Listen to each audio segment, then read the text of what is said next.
Alexander the great ये ऐसा पवार है जिन्हें सिकंदर महान के नाम से भी जाना जाता है। इतिहास के सबसे महान सैन्य कमांडरों में से एक थे। उनका जन्म 22 ईसा पूर्व में मैसेडोनिया के पेला में हुआ था, जो उस समय एक शक्तिशाली राज्य था। उनके पिता राजा फिलिप द्वितीय थे, जो एक शानदार सैन्य रणनीतिकार और मैसेडोनियाई शक्ति के निर्माता थे। उनकी माँ ओलंपियास थी, जो एपिरस की एक राजकुमारी थी और रहस्यमय धार्मिक संप्रदायों में अपनी भागीदारी के लिए जानी जाती।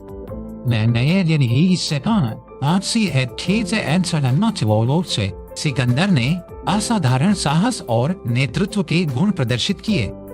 उनकी शिक्षा का भार महान दार्शनिक अरस्तु पर था।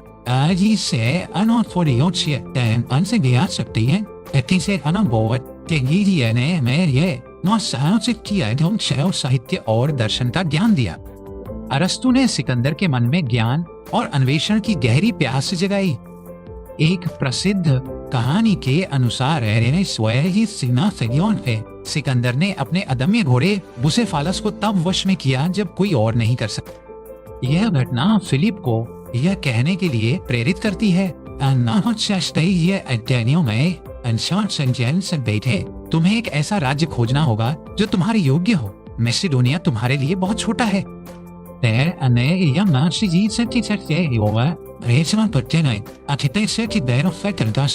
जब सिकंदर केवल 20 वर्ष के थे, उनके पिता फिलिप की हत्या कर दी गई।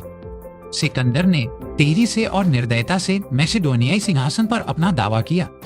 उसने अपने सभी संभावित प्रतिद्वंदियों को खत्म कर दिया ताकि उसकी शक्ति को कोई चुनौती न दे सके। सिंहासन सुरक्षित करने के बावजूद उसने उत्तर में विद्रोहों को कुचला और ग्रीक राज्यों पर अपना प्रभुत्व फिर से स्थापित किया। फिर से शहर ने ऐलान विद्रोह किया और सिकंदर ने एक उदाहरण स्थापित करने के लिए उसे पूरी तरह से नष्ट कर दिया।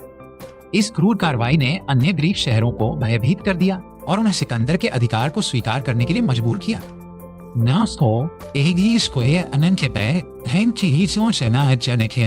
सिकंदर ने अपने पिता के सपने को पूरा करने का फैसला किया। शक्तिशाली फारसी साम्राज्य पर आक्रमण करना। आक्रमण करना पूर्व में उसने लगभग 60,000 सैनिकों की सेना के साथ हेलेस्पोन अब डार्डानेल्स को पार किया। यह प्राचीन दुनिया के सबसे महत्वाकांक्षी सैन्य अभियानों में से एक की शुरुआत थी। उसकी पहली बड़ी लड़ाई ग्रेनिकस नदी के तट पर हुई।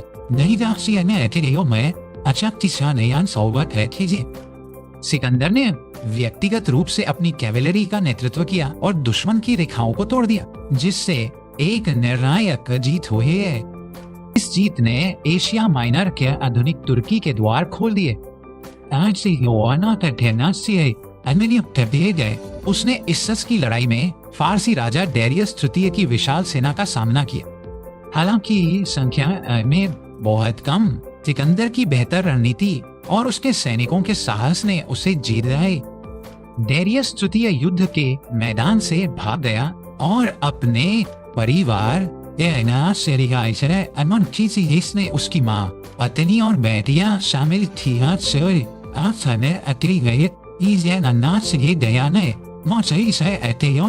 अच्छे छोड़ गया। सिकंदर ने डेरियस के परिवार के साथ सम्मान पूर्वक व्यवहार किया, जिसने उसकी प्रतिष्ठा को और बढ़ाया।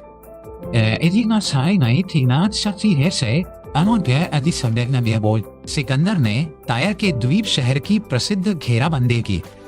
7 महीने की कठिन घेराबंदी के बाद शहर बन्या है अली से हुए। टायर पर विजय ने सिकंदर की इंजीनियरिंग और दृढ़ संकल्प की प्रतिभा का प्रदर्शन किया। फिर वह मिस्र की ओर बढ़ा, जहां उसे एक मुक्तिदाता के रूप में स्वागत किया गया।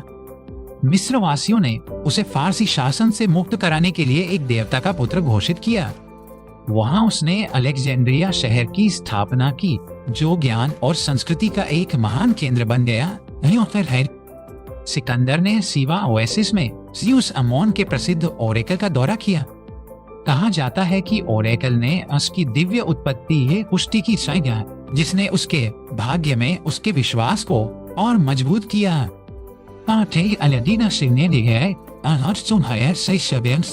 से सिकंदर ने गौगामेला की लड़ाई में एक बार फिर डेरियस तृतीय का सामना किया। यह प्राचीन दुनिया की सबसे बड़ी और सबसे निर्णायक लड़ाइयों में से एक थी। सिकंदर की साहसी रणनीति जिसमें उसने अपनी सेना के केंद्र में एक खाई बनाने की अनुमति दी, ने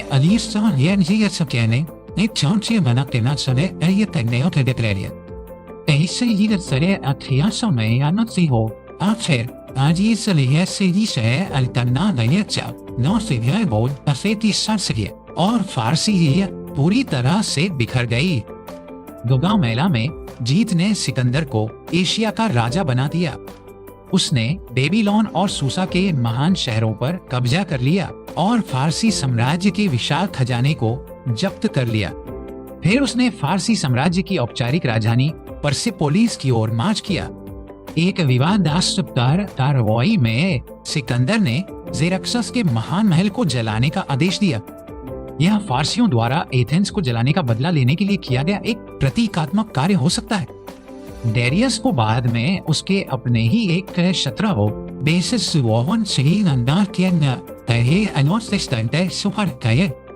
सिकंदर ने डेरियस को एक शाही अंतिम संस्कार दिया और बेसस को पकड़ने और उसे दंडित करने की कसम खाई। फारसी साम्राज्य की विजय के साथ सिकंदर ने मध्य एशिया के अज्ञात क्षेत्रों में अपना अभियान जारी रखा। उसने सोगियाना और बैक्टीरिया आधुनिक अफगानिस्तान भयंकर प्रतिरोध का सामना किया। यहाँ उसने एक स्थानीय सरदार की बेटी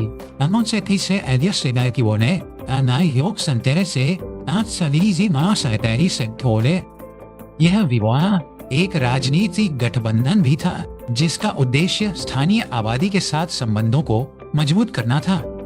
सिकंदर ने अपनी सेना में फारसी सैनिकों को शामिल करना और फारसी रीति रिवाजों को अपनाना शुरू कर दिया।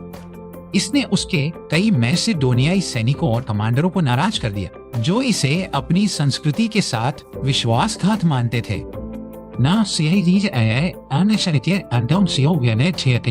सिकंदर ने भारत पर आक्रमण करने के लिए हिंदू कुश पहाड़ों को पार किया। उसका मानना था कि वह दुनिया के अंत तक पहुंच रहा है।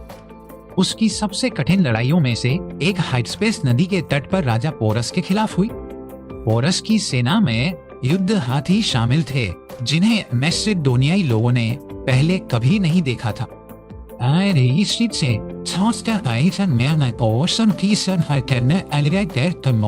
सिकंदर की शानदार रणनीति ने एक बार फिर जीत हासिल की।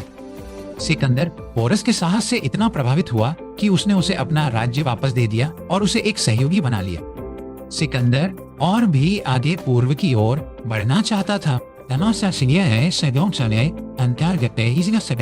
सेना ने इनकार कर दिया। वे वर्षों की निरंतर लड़ाई और हजारों मील की यात्रा से थक चुके थे। आधुनिक ब्यास नदी के तट पर सेना ने विद्रोह कर दिया। सिकंदर को वापस लौटने के लिए सहमत होना पड़ा। ये यात्रा बेहद कठिन थी, खासकर गिद्रोसियन रेगिस्तान के माध्यम से।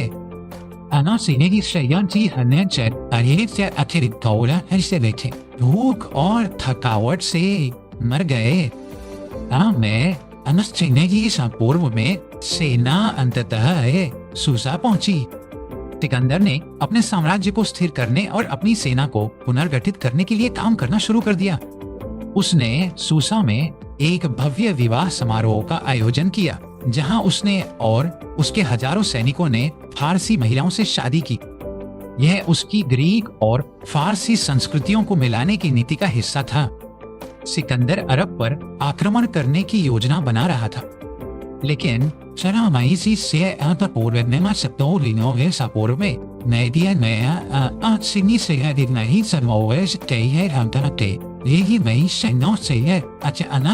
अचानक बीमार पड़ गया।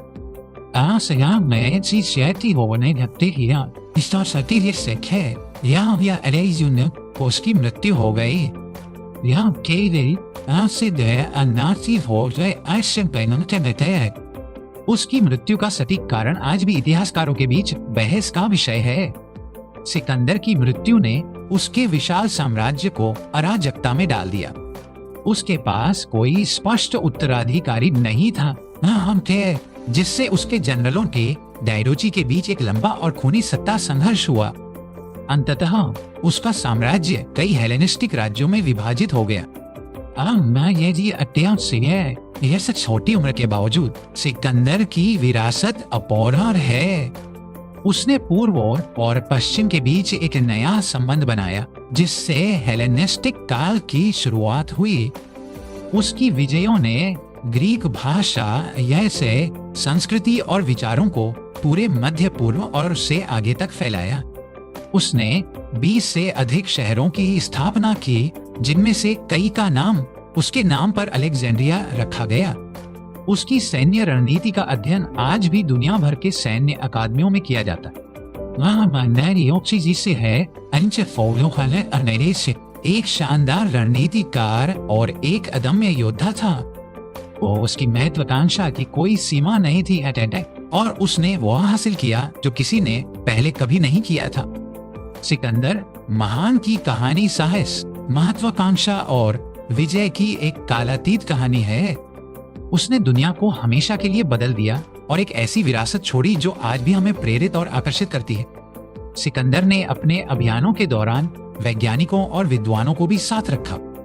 उन्होंने विजित भूमि के वनस्पतियों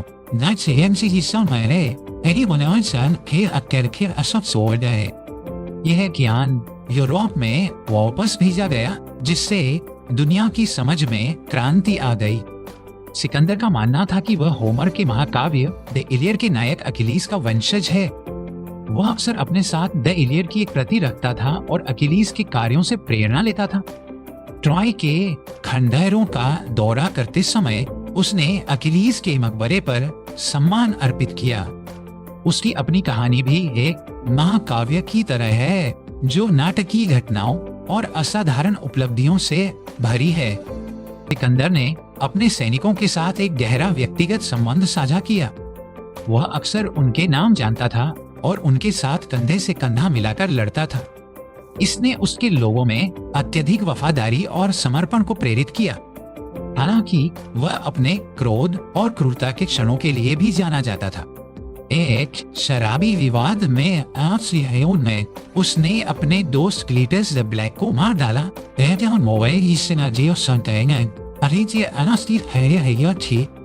इस घटना ने उसे गहरा दुख और पछतावा दिया। सिकंदर की जटिल पेरिस लिखित उसे एक आकर्षक ऐतिहासिक व्यक्ति बनाती है। वह एक ही समय में एक निर्माता और एक वर्षी निर्ध्वंसक में, एक मुक्तिदाता और एक अत्याचारी था। उसने विभिन्न संस्कृतियों के लोगों को एक साथ लाने का सपना देखा। उसका विश्व साम्राज्य का दृष्टिकोण उसके समय से बहुत आगे था। सिकंदर ने व्यापार और वाणिज्य के लिए नए मार्ग खोले। उसकी विजयों ने आर्थिक समृद्धि के एक नए युग की शुरुआत की। उसने पूरे साम्राज्य में एक समान मुद्रा और भाषा को ग्रीक को बढ़ावा दिया।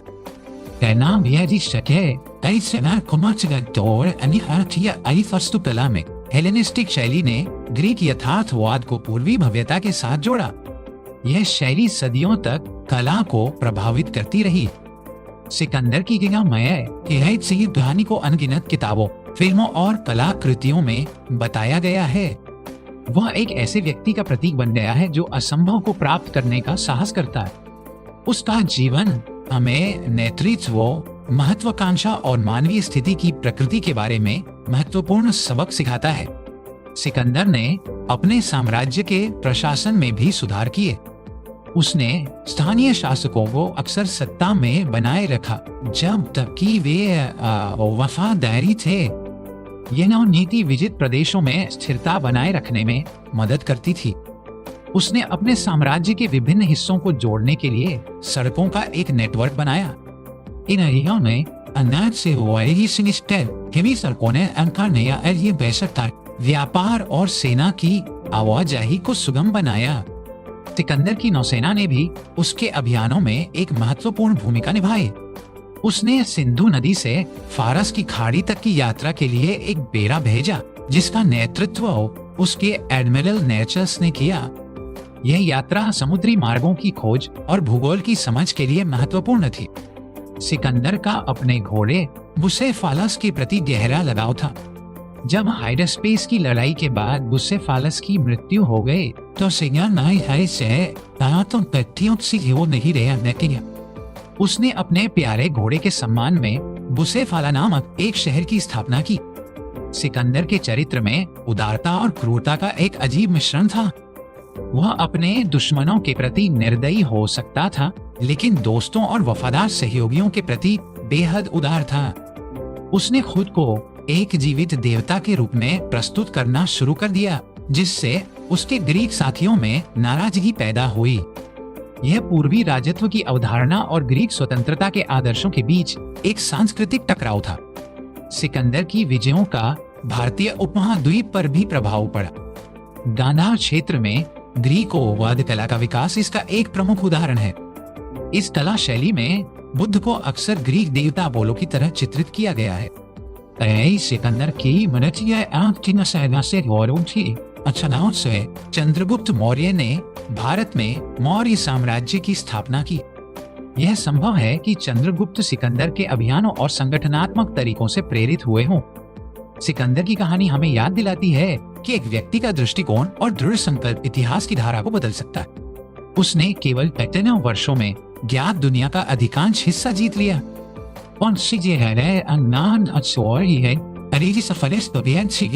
रणनीति और नेतृत्व बेजोड़ थे। वह एक ऐसा व्यक्ति था जिसने हमेशा अपनी सीमाओं को आगे बढ़ाया और सितारों तक पहुंचने की कोशिश की। उसका नाम आज भी महानता और विजय का पर्याय है। सिकंदर ने अपने अभियानों के दौरान कई प्रेम संबंध रखे, जिनमें सबसे महत्वपूर्ण हेफेस्टियन के साथ उसका संबंध था। हेफेस्टियन से विश्वास पात्र और शायद प्रेमी भी था। जब हेफेस्टियन की बीमारी से मृत्यु हो गई तो सिकंदर का दुख अथाह था। उसने अपने दोस्त के लिए एक भव्य अंतिम संस्कार का आदेश दिया और महीनों तक शोक मनाया। कुछ इतिहासकारों का मानना है कि हेफेस्टियन की मृत्यु ने सिकंदर के अपने स्वास्थ्य के पतन में योगदान दिया। सिकंदर की विजयों का एक अनपेक्षित परिणाम दुनिया भर में ज्ञान का प्रसार था। अलेक्जेंड्रिया मिस्र में उसके द्वारा स्थापित पुस्तकालय प्राचीन दुनिया का सबसे बड़ा और सबसे महत्वपूर्ण पुस्तकालय बन गया। इसने सदियों तक ज्ञान और सीखने के एक प्रकाश स्तंभ के रूप में कार्य किया।